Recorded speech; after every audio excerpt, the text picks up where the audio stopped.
My personal experiences of explosions.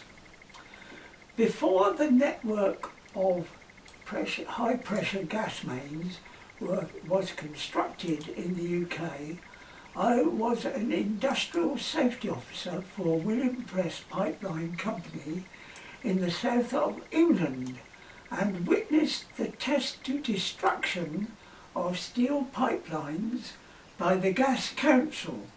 That was the public organisation that owned the gas industry at that time. Pipes were 24-inch diameter steel coated with glass reinforced coal tar enamel in 40-foot lengths, butt welded into pipelines about 240 feet long and buried under a variety of backfill materials, and the ground surface was reinstated with a variety of materials including concrete and road paving. Before backfill, a grinder cut into the top of the metal on one section of pipe to the depth of about 1/8 of an inch, and a small detonator fitted under a strengthening steel plate that was tack welded over the cut. The lead to the detonator was about 30 metres long and to a protective bunker for spectators and operatives. The weakening cut was not near a seam weld or a butt weld of the pipe section. The pipeline was capped off at both ends with domes, and a high pressure pump brought the pressure to hoop stress yield level before the strengthening plate was blown off. There was a loud explosion and debris was thrown about 50 metres into the air. The pipe metal was split for about half a metre in a jagged opening. The depth of cover had been 1 metre, and the results were the same under a variety of top surfaces. During an explosive safety course, I learnt demolition and the use of explosives in a variety of engineering practices. Explosives are unstable chemicals that are triggered by shock waves generated by electrical energy. The source of this energy can be a battery or a manual generator that you wind up to charge a capacitor that releases the energy at the required level to create the shock wave.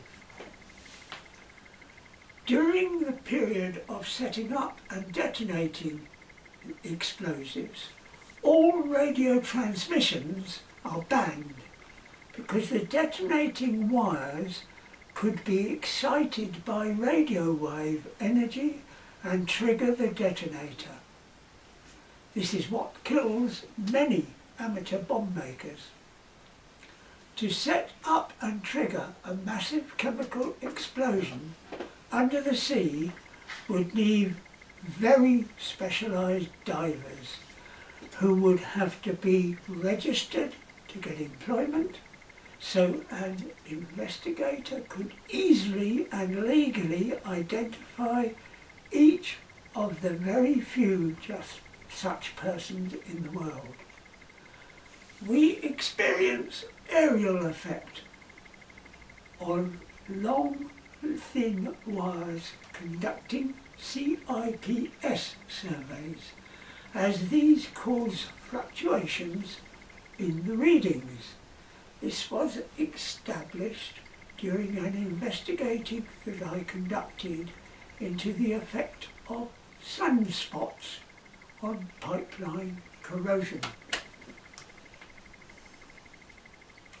Using the principles established during the 3 nails experiment, it is possible to demonstrate how stray current can cause pressure vessels to explode. I set up an experiment to establish proof of concept relating to stray current accelerated corrosion as follows. If you look at this, you will see the schematic of the experiment that I set up for investigating the Nord Stream pipeline failure. These 2 pictures, I hope, are self-explanatory. It has been said that if you cannot explain it to a child, you probably do not understand it yourself. This is very true of a report by an investigator or politician publishing misinformation.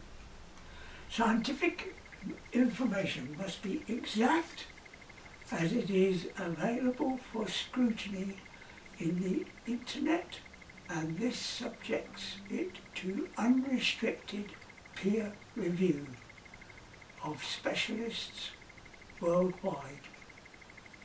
Evidence. Information about the Nord Stream pipeline failure is all over the media in reports, opinions, photographs and video clips. The attention of the global public is focused on pipelines, but the attention span of a person is about 20 minutes. Media stories spread virally to billions of people and in the process get distorted. A picture is worth 1,000 words, but pictures can be photoshopped. Videos can be selective and played out of context to induce misunderstanding. We must base our conclusions on data, repeatable experimentation and observations from many perspectives. Fake news cannot be unpublished.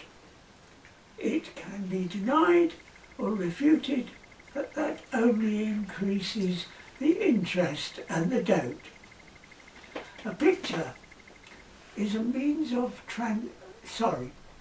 a pipeline is a means of transport that cannot be derailed, have a collision, make a driver error, lose its way or be held up in traffic congestion.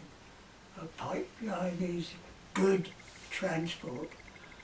A buried pipeline causes less environmental change than roads or rail.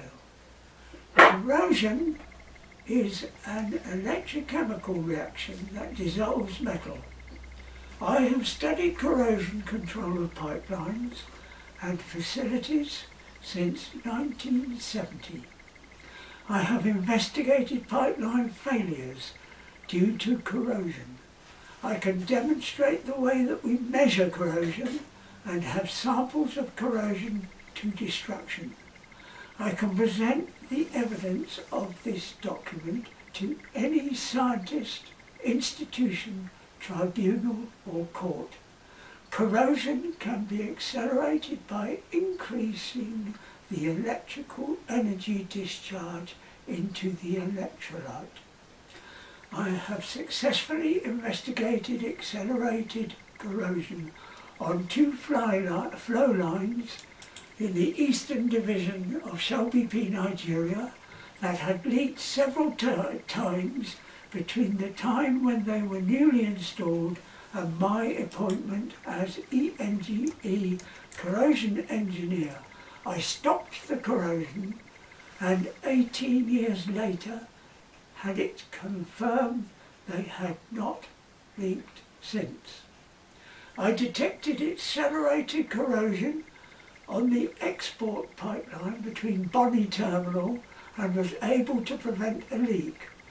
I recently learned that the export pipeline at Forcadis has leaked and put that pipeline out of action for several months. It is likely that this has been caused by accelerated corrosion, but a terrorist group are claiming that they blew it up. There are no reports of an explosion, and the leak had to be excavated to repair the pipe by a leak clamp that could not have been applied to a burst pipe. I have many other investigation and case studies that I have documented. Pipelines are resistant to compression from the outside because of their shape. It is the same structure as an architectural arch or an egg that you cannot crush between two fingers at each end. In the case of a submarine pipeline, there is strength of the steel plus the strength of the reinforced concrete weighting. Only the operators have the data about internal pressure and variations over time, and this is crucial to any investigation. Pipelines are cleaned and products separated using pigs, that is, they're known as pigs, that are pushed along by pressure from the pumping station. If the inside of a pipeline has a protrusion, the pipe gets stuck and additional pressure applied. If this pressure is greater than the hoop stress yield, the pipe will burst at the weakened points. Pipelines are protected from corrosion by bracket sacrificial anodes that dissolve to prevent the pipeline steel from dissolving. These are welded onto the pipelines at intervals and are not coated or weight coated. If these are depleted by accelerated corrosion, the pipeline steel will be dissolved until this area will not have the strength to withstand the internal pipeline pressure, and the pipeline will burst. There are too many pictures in the public domain to reproduce here, so just scroll down. These labels show what the pipelines are.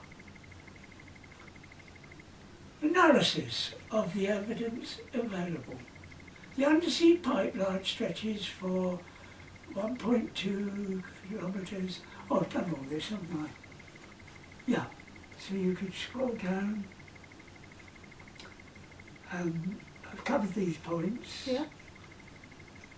Yeah. I think you can go down to the conclusion now. Yeah, this is another one of my investigations. This is about the pipelines. You can scroll down. These show the size of the operation and the degree of expertise required to achieve completion. This is an object that was photographed by divers after the explosions have happened, and investigators have said they don't know what it is. Well, I know what it is. It's an anode, which is, scroll up a little bit so we can see. It is an anode in which energy is pumped into the sea, and that energy will then stop the pipelines from corroding, except if that goes onto a pipeline that is not protected, it will then come off of that pipeline at the sacrificial anode, and it will dissolve the anode and the pipeline will weaken and eventually burst. So this could be the culprit for the Nord Stream pipeline bursts. Scroll down a bit now. These are collar sacrificial anodes. You can see they are steel, which is welded directly to the pipeline metal, and the sacrificial anode is directly in contact with this steel, so it sacrifices instead of the steel coating. Right, scroll down. This is a pipeline, pipe dump. And if you look at the size of these pipes with weight coating, you, by comparison to the two guys standing there, that will give you some idea about the size of this project. Accelerated corrosion. I've already done that. These are the actual pictures from the Nord Stream 2 pipeline construction that show the collar anodes, which are then just simply coated with, they're covered with a, it's like impregnated neoprene film to allow the electrical current to go from the sacrificial anode onto the pipeline. Another thing you'll notice is the markings on the side of the pipe, in this case EY6WG or whatever it is, and that identifies the exact pipeline section. So every single piece of pipe has an identity which is printed on it. And this is important because in some of the fake pictures that you see, the sections have got Nord Stream 2 printed on them. And that would never happen because everybody working on that pipeline knows it's Nord Stream 2. So they don't print it on the side of the pipeline. They print the section number. Okay. These explain the what I've already explained. Conclusion, right. An underwater pipeline burst can be caused by an explosion, cannot be caused by an explosion outside of the pipeline because of the physical strength against compressive forces is too great. Accelerated corrosion can result in steel being dissolved at a rate that can cause a new pipeline to leak in a few weeks after commissioning. And a shock wave within the pipeline would cause gas to explode out of the corroded weakness with a force sufficient to be detected by earthquake detectors. The most probable cause of the Nord Stream pipeline failures is accidental, or could be intentional, weakness created by accelerated corrosion from stray current to the Norway to Poland pipeline, and an accelerating accidental or intentional pressure shock from the pigging operation by the Nord Stream pipeline operating companies. It is reported that there were several seismic events, but only one picture of gas coming from the sea.